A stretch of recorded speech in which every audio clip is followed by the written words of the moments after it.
RCR presenta Perú 2030, el mejor análisis sobre reforma del Estado, descentralización, modernización de la gestión pública, desarrollo regional y local, en el marco de los 17 Objetivos de Desarrollo Sostenible de la Agenda 2030. Perú 2030. Información, entrevistas, análisis y debates. 8 años poniendo en debate los problemas y soluciones para el país. Perú 2030, con la dirección y conducción de Franz Portugal. A Javier Aspur, especialista en descentralización y desarrollo territorial. Muy buenos días, Javier. Bienvenido a Perú 2030. Muy buenos días, Franz, y muchas gracias por la invitación. La primera pregunta de cajón, Javier, es obviamente que nos explique de qué se trata esto de la ley de ordenamiento territorial, ¿no? Y por qué es importante para que nuestra audiencia nacional pueda tomar conocimiento de esta norma. Es decir, desde hace muchos años, las organizaciones de la sociedad civil venimos demandando un sistema de ordenamiento territorial que permita planificar el uso del espacio, que permita organizar y ordenar de una manera sostenible las actividades económicas y que ponga, obviamente, un acento a construir esta visión del territorio de manera participativa y tomando en cuenta la opinión, los intereses, la perspectiva de múltiples actores. Entonces, porque obviamente hay un serio problema en el manejo del territorio que se caracteriza por un desorden, ¿no? Por afectación de nuestros recursos naturales, por un desencuentro entre los espacios rurales y urbanos. Y creemos que en ese sentido es importante la decisión que se ha tomado, es importante que se defina un sistema funcional que articule al conjunto de los organismos que tienen vinculación con el tema del ordenamiento territorial. Es una especie de partida de nacimiento, si se quiere, sobre lo que significa el OT en nuestro país.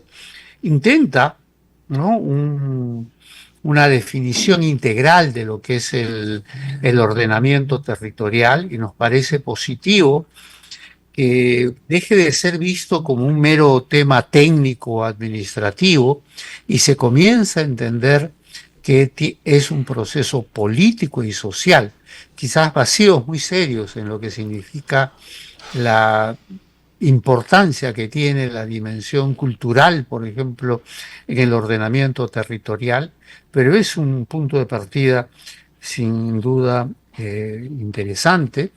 También es importante que se entienda que el ordenamiento territorial está vinculado a la gestión del riesgo de desastres y que tiene que ser parte de un sistema de planeamiento. Creo que esos elementos son elementos que hay que reconocer, hay que saludar en la norma. También en el sentido de que se trata de un diseño que busca construir una perspectiva de sistema de ordenamiento territorial y que busca en ese sentido trascender la dimensión sectorial de lo que es el ordenamiento territorial, y en ese sentido nos parece que es positivo, ¿no? Ahora, obviamente hay elementos que hay que debatir y discutir y que desde nuestro punto de vista son omisiones graves en esta norma. En primer lugar, se mantiene esta perspectiva y esta lógica del ordenamiento territorial como no vinculante. Es evidente que el no darle un carácter vinculante al proceso de ordenamiento territorial digamos, al instrumento que surge de ese proceso debilita y limita la capacidad que tiene este instrumento fundamental para articular, para responder en mejores condiciones a las características que tiene determinado territorio y cómo potenciar al máximo las posibilidades que este territorio tiene, pero al mismo tiempo preservar y darle sostenibilidad al desarrollo del territorio. Creemos que hay un sobredimensionamiento de la dimensión productiva y de la dimensión competitiva. Y en ese sentido no es que consideremos que no es relevante el tema de la productividad y la competitividad, pero sin embargo nos parece que orientar, como hace esta norma, el tema de la productividad y la competitividad a los temas de potencialidades, puede generar y puede permitir generar desequilibrios muy significativos en el desarrollo de los territorios. Por eso creo que la lógica no debería ser actividades competitivas o actividades productivas, sino más bien estructuras, sistemas económicos competitivos que se proyecten en el largo plazo y que tengan una perspectiva de equilibrio entre lo que son los intereses económicos con las diversas posibilidades de desarrollo del empleo y la sostenibilidad del recurso. También nos parece que es un tema que tiene que ser debatido, tiene que ser incorporado en un proceso de discusión de más largo aliento, es el tema del rol que cumplen las instancias subnacionales de gobierno. Tal como ha sido planteado, es claro que se subordina a los gobiernos subnacionales a las políticas sectoriales, ¿no? Es decir, para la aprobación de los planes de ordenamiento territorial de gobiernos regionales y locales, se requiere la opinión, y yo diría incluso la autorización de las entidades públicas del gobierno central. Es claro que esto afecta no solo la autonomía que tienen estas instancias de gobierno subnacional, sino también la posibilidad de que los actores de las sociedades y de los territorios puedan tener un mecanismo y un rol efectivo de interlocución, de diálogo y de negociación con sus autoridades, porque si al final quien va a decidir si procede o no procede es una autoridad o un funcionario nacional, es evidente que ahí hay grandes limitaciones para que estos intereses, estas visiones de la sociedad puedan Javier, integrarse. Tú has planteado Sí, adelante. un punto bien interesante, el tema de que la norma sea vinculante. Recuerdo yo, bueno, cuando digo recuerdo, estoy hablando de hace 14 años, Javier, cuando estábamos a cargo de la Comisión de Descentralización del Congreso como secretarios técnicos, en la comisión que estuvimos varios años, el tema del ordenamiento territorial no llegó a nuestra comisión y se elaboró un dictamen para su aprobación. Sin embargo, no logramos ni convencer al Ejecutivo ni a los congresistas de la comisión que se logre aprobar esta norma, ¿no?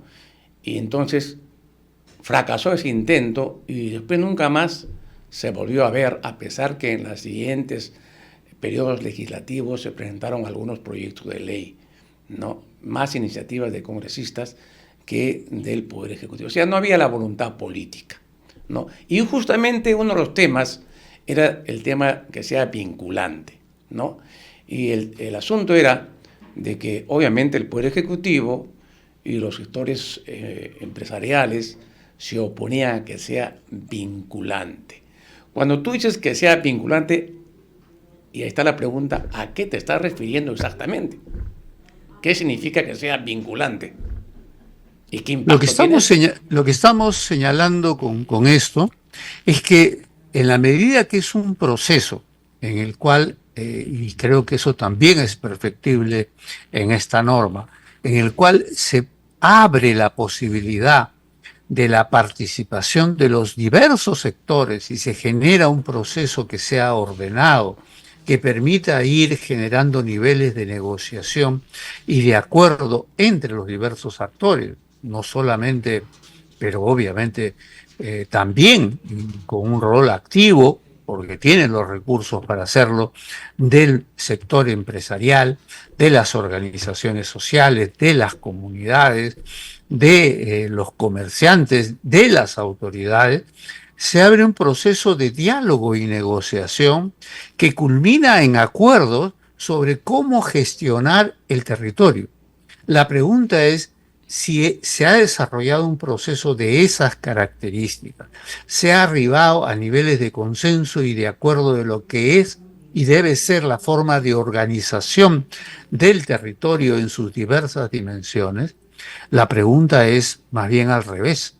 ¿Por qué un proceso así no debería ser vinculante?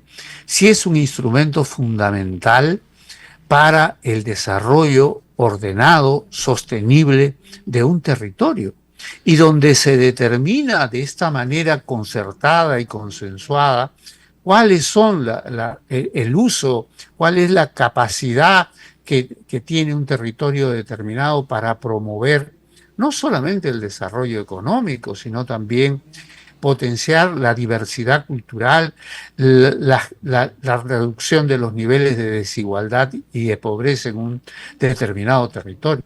Más aún, no se trata de un instrumento que sea la Biblia, ¿no es cierto?, sino que es un instrumento que tiene que ser un instrumento vivo, que va evaluando su implementación, su aplicación, y igual que se ha construido consensos para formularlo, también se construyen consensos para irlo ajustando, para irlo mejorando, para ir resolviendo temas que pueden surgir en su proceso.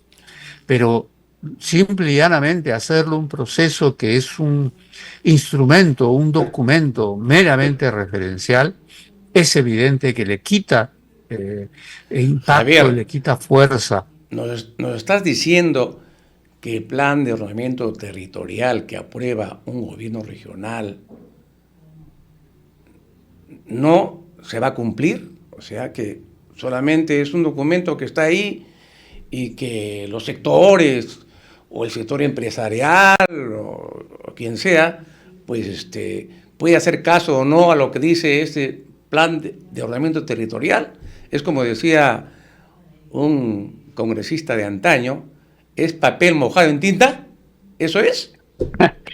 Efectivamente, porque, mira, ¿cuál es nuestra realidad? La realidad es que en los territorios cada quien considera que puede hacer lo que quiere. Cada quien considera que en base a su poder económico, su poder social o su poder político, puede desarrollar sin tener ningún tipo de regulación ni de control cualquier tipo de actividad, esta afecte o no el territorio, perjudique o no a la población. Es decir, es una mirada del territorio en base a la fuerza. Si yo tengo la fuerza, impongo. Entonces, lo que trata de hacer el proceso de ordenamiento territorial es ponerle límites, es establecer con claridad qué tipo de actividades pueden desarrollarse, cuáles no, cuáles son las que tienen mayores posibilidades de tener un impacto real en el desarrollo y en el bienestar de la población de los territorios. Yeah. Entonces, es evidente que al negarse a que este producto, que insisto,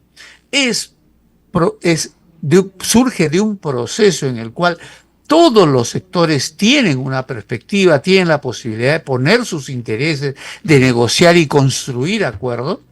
Al decirnos que es no vinculante, nos están diciendo que es un proceso interesante, muy simpático quizás, pero que no tiene ningún efecto real. Y este es el mismo enfoque que hay cuando se discute el tema del planeamiento.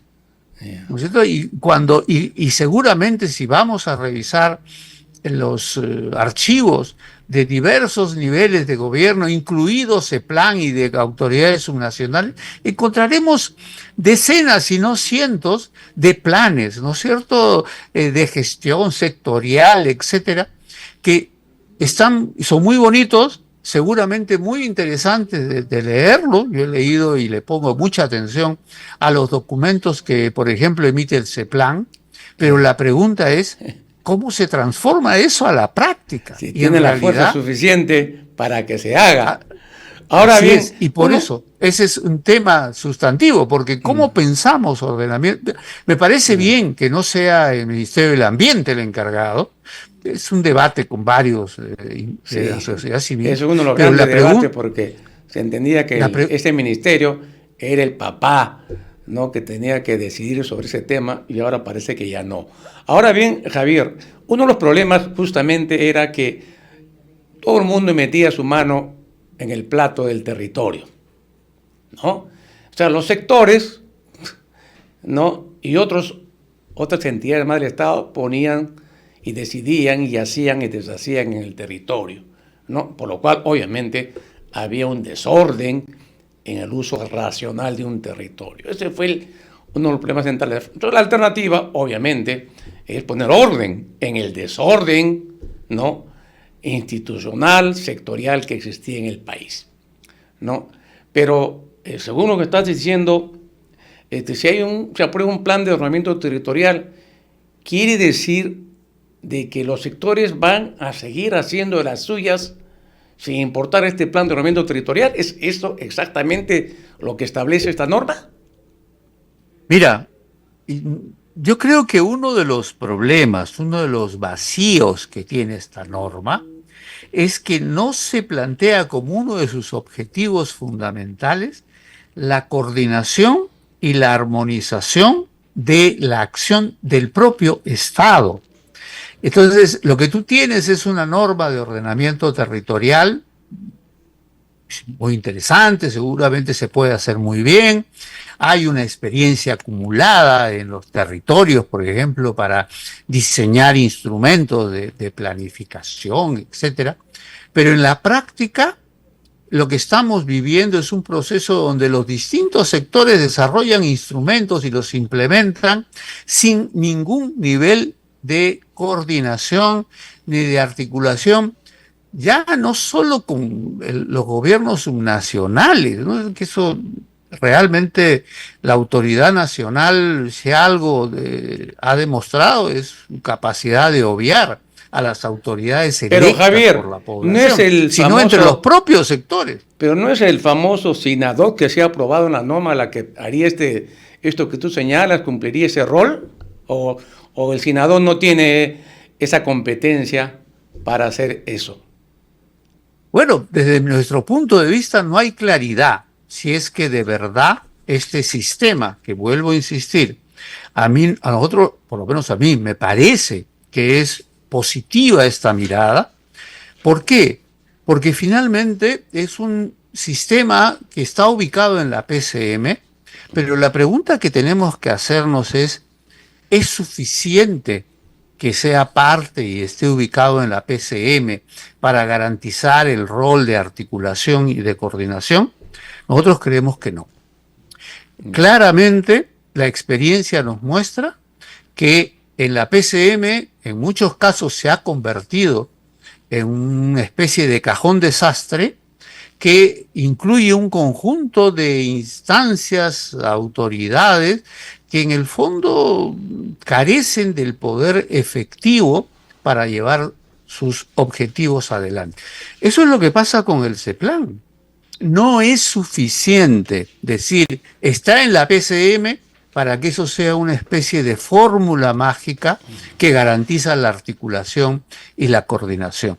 Es claro que requerimos repensar el Estado para construir un instrumento de planificación fuerte, sólido, y en el cual el ordenamiento territorial tenga sentido y sea realmente un instrumento que oriente, que haga una proyección de las posibilidades de los territorios y del país y pueda responder a las demandas y los enormes desafíos que enfrentamos como país y en un escenario global que tiene una característica: incertidumbre. Y caminamos en ese escenario global de incertidumbre sin saber cuál es el norte, sin tener visión, sin tener objetivo. Entonces, no es, desde nuestro punto de vista, suficiente decir está en la PCM y por lo tanto allí va a haber articulación y coordinación. Creemos que debe repensarse más integralmente y ojalá que el proceso electoral que se abra permita discutir a fondo cuál es el rol de la planificación para el desarrollo nacional, qué tipo de institucionalidad se requiere para que el planeamiento sea un instrumento que permita proyectarnos hacia el futuro, y ahí cómo ubicamos este instrumento fundamental que es el ordenamiento territorial. Este tema obviamente, Javier, va a abrir un debate y va a poner en la agenda lo que tú estás planteando. No, yo creo que estas instancias de la cual, además la pregunta es, ¿a quién van a enviar los sectores, ¿no? ¿Van a enviar a gente que tome decisiones o van a enviar a funcionarios de segundo o tercer nivel para que, digamos, digan que están participando, están conversando, pero en los hechos continuar haciendo lo mismo?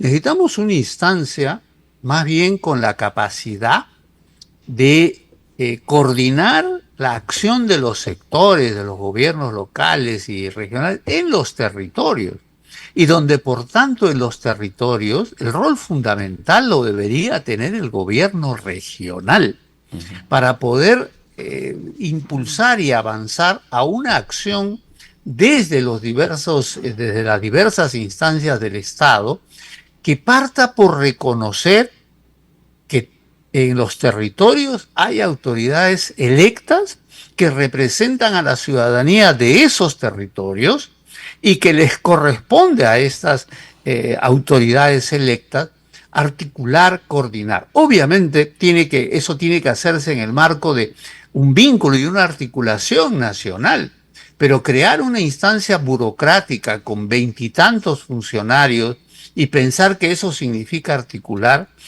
o es un desconocimiento absoluto de cómo funciona el Estado, es una ingenuidad, o es claramente una decisión que lo que busca es que esto no funcione, que se diga que ahí están representados quienes toman las decisiones sobre el tema del ordenamiento territorial, cuando en la práctica esto no va a operar, no va a funcionar. Entonces creo que hay que repensar, y nuevamente, el tema del sistema de ordenamiento territorial tiene que partir por reconocer la primera importancia que tienen los territorios y sus autoridades y la sociedad de esos territorios. A partir de allí es que se puede diseñar un sistema que de verdad sea eficiente. Ahora bien, uno de los temas también que está presente en la norma es el tema del plan de ordenamiento territorial, que corresponde ser aprobado por los gobiernos regionales, y también lo que se llama el plan de acondicionamiento territorial y de desarrollo urbano y rural, que es aprobado por los gobiernos locales, ¿no? Ahora bien, la pregunta es, ¿cómo se articula, ¿no?, el plan de ordenamiento territorial con los planes de los gobiernos locales, provincial y distrital? ¿Eso está claro en la norma? ¿Hay los mecanismos para que se articulen realmente, o cada uno va a ir por su lado? No está definido con claridad, y yo creo que ese es uno de los problemas estructurales que tiene el proceso de descentralización y en general el país, ¿no? Porque es exactamente lo que estamos viendo con el proceso, con el sistema y el proceso de ordenamiento territorial, lo vemos en el conjunto de la actividad del Estado, ¿no es cierto? Es decir, hay una confusión entre lo que es autonomía de lo que debería ser una lógica de coordinación en un espacio territorial que no está dividido pues por estas fronteras que además son tan imprecisas, ¿no es cierto?, entre distritos, provincias. Se requiere construir una visión de conjunto del territorio. Y si este plan de ordenamiento territorial no integra a los espacios locales, urbanos, rurales, en un diseño compartido, lo que vamos a tener es la continuidad de lo que hoy hay. Cada autoridad se siente pues el soberano del distrito o de la provincia, y en la cual toma decisiones sin importar lo que pueda estar sucediendo en el distrito o la provincia. Y es más, los gobiernos regionales carecen de la autoridad necesaria para generar este proceso de articulación. Y esto no se resuelve con esta norma claramente. Es más, es evidente por qué la lógica es no vinculante.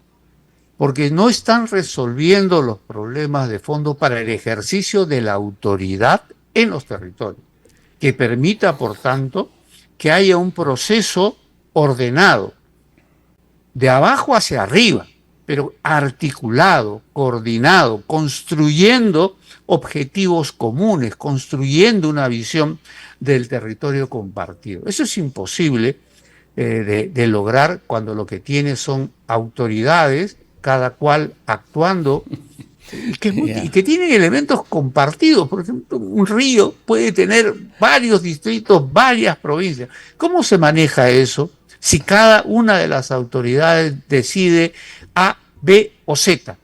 Es imposible. Por eso es que hay un problema serio en términos de la necesidad de organizar el territorio en el marco, insisto en eso, en el marco de un sistema de planeamiento que de verdad permita pensar futuro, pensar desarrollo. Es decir, ¿tú crees que debió crearse pues una instancia, ¿no?, de coordinación y de decisión, ¿no?, entre el gobierno regional y los gobiernos locales en la norma, ¿no?, para que efectivamente pues se pueda generar, ¿no?, esta articulación, ¿no?, y las decisiones en torno al tema territorial? Eso no está presente en la norma y es un vacío, como lo has planteado tú, lamentable. Sí, sin duda, porque por ejemplo esta norma debería darle poder al gobierno regional para articular a las autoridades, respetando que todas son autoridades electas, pero tiene que haber una autoridad que organice el proceso territorial y generar un mecanismo de articulación de esas autoridades regionales a nivel del sistema. Entonces, si no hay ese enfoque, lo que tenemos en la práctica es esta instancia de, bueno, no recuerdo el número ya exacto que tenía, pero que en realidad, no sé, se reunirán para intercambiar, para saber qué hace tal, pero que no va a tener ninguna capacidad efectiva. Entonces, ahí hay un problema. Obviamente, esto es parte de un debate mayor en la cual tenemos que enfrentar y plantearnos con seriedad como país, como sociedad, si es que queremos tener un sistema y un instrumento de planificación real de un país que está enfrentando un escenario crítico en lo interno y profundamente incierto en el escenario internacional. Y eso no se va a enfrentar con intuiciones, con discursos. Eso se enfrenta construyendo un sistema que permita darnos una perspectiva de largo aliento como sociedad, como país y como territorios tan diversos integrados en un espacio común. Ahora, ¿tú crees que a partir de la promulgación de la norma y luego que ésta pase a su fase de implementación, qué sectores se verían beneficiados o cuáles serían afectados por esta norma, o simplemente no va a pasar nada? Mira, no sé si soy pesimista, mi estimado amigo, pero yo siento que es un instrumento, ¿no es cierto? O sea, muchos estuvimos y tuvimos un gran optimismo y gran alegría cuando se creó el CEPLAN, ¿no es cierto? Ajá. Y pensábamos que era el instrumento que debía avanzar, ser el germen de un sistema de planificación realmente fuerte, sólido en el país. Bueno, pasó lo que pasó, ¿cierto? Y el CEPLAN es una institución, sin duda, bien intencionada, que hace estudios, que hace propuestas. Produce documentos bien bonitos. Y que nadie le hace caso. Mi impresión es que caminamos, si es que, bueno, sin duda se podrá hacer Hablando sobre eso, mejoras, ese plan, precisiones en el reglamento. Javier, Pero el problema es la norma, la ley. hablando sobre ese plan, Javier, algunos decíamos que para que efectivamente ese plan tenga la fuerza necesaria, lo que dice y hace, ¿no?, debería pasar al Ministerio de Economía y Finanzas para que se articule planificación con inversión en la misma entidad, ¿no es cierto? Y realmente funcione la planificación en el país, ¿no? Muy bien, Javier. Obviamente hay estos temas que tú has planteado que nos hacen dudar de lo que podría ser factible en la implementación de esta norma. Sin embargo, ¿tú no crees de que ya tenemos un primer piso, digamos, o sea, una ley que no teníamos antes, ¿no? Y que podría permitir resolver varios problemas que tenemos sobre el uso del territorio? Desde el punto de vista, ¿cuáles serían, según tú, los pasos que habría que dar para adelante para que efectivamente, ¿no?, pueda funcionar, ¿no?, esta norma, ¿no? Y obviamente habría, como tú has planteado, algunos ajustes necesarios? Mira, yo creo que la siguiente etapa es la etapa del reglamento, ¿no es cierto? Y donde, como tú bien has recordado, y tú has vivido eso en la experiencia de lo que era el Congreso y las leyes que se enviaban al Ejecutivo y se promulgaban, ¿no es cierto?, en la cual se establecía 60 días para aprobar el reglamento, y creo que hay leyes que desde tu tiempo en el Congreso todavía no tienen reglamento, ¿no es cierto? Entonces yo creo que ahí hay una pelea que hay que dar, primero en que se debate y se discuta ese reglamento, pero también en buscar precisiones en el reglamento que la ley no tiene. Ajá. Que ahí hay límites, ¿no es cierto?, en lo Esa que es una el reglamento puede decir. Pero hay que dar la pelea. Pero esa pelea no puede ser una pelea solamente de sociedad civil o de comunicadores o de iniciativa suelta. Creo que los gobiernos regionales tienen la responsabilidad de asumir esto como un tema estratégico. Y la Asamblea Nacional de Gobiernos Regionales tiene que liderar un movimiento que apunte a hacer de este reglamento un instrumento que mejore la ley. Seguramente, incluso con eso, habremos algunos o muchos que seguiremos pugnando porque se haga una discusión a fondo de un marco institucional, un marco normativo que cree una institucionalidad nueva. Pero esta es una partida de nacimiento y tenemos que hacer que esa partida de nacimiento, el ordenamiento territorial, tenga las mejores características posibles en este escenario. Esta ley ya se aprobó. Tú no puedes hacer un reglamento que vaya absolutamente por otra vía, pero sí puedes mejorarlo, sí puedes fortalecerlo. Y ahí creo que hay que trabajar por lograr que instituciones que han tenido un rol activo, ¿no?, en el tema del ordenamiento territorial, estoy pensando en el PNUD, estoy pensando en el Banco Mundial, estoy pensando en instituciones como GIZ, por ejemplo, afirmen la importancia de impulsar y de debatir y de trabajar este tema del reglamento. Creo que en esa perspectiva hay que ubicarnos ahora. Creo que sería un error decir esto no sirve para nada, no, hay que ser críticos, pero hay que entender que entre lo que teníamos y esto, por lo menos tenemos un instrumento desde el cual discutir y desde el cual trabajar en los territorios.